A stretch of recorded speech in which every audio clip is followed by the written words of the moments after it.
In this quick tutorial, I will show you how to change the internal battery in a Kia Sedona key fob. This key fob was used between 2015 and 2021, and it takes one CR2032 battery. The first step to opening this thing up is to turn it over and hold down this button here. While you hold, you pull out the internal key. Okay, you can set that to the side. Here we can see the keyhole, and opposite that an indentation.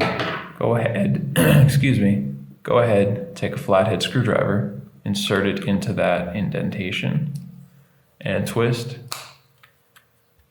Now you can see we've started to open up the device. We can just pull it apart with our fingers.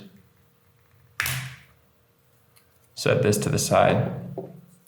Now here we have our 2032 battery. We're going to take the same tool and just coming in from the bottom, we're going to lift it up. With a prying motion, you can get under the battery and lift it up like that. Now take a brand new CR2032 battery, make sure it goes positive side down just like this. Click it right into place.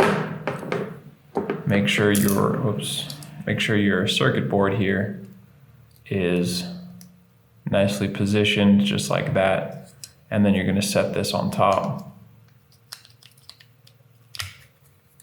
and click it all back together. Pop your key back in there and you will be ready to go. If this video helped you out, go ahead and leave us a like or a comment. And for more information on how to change the internal batteries of any of your key fobs for any make or model, check out the rest of our videos here on YouTube or visit us at fobbattery.com.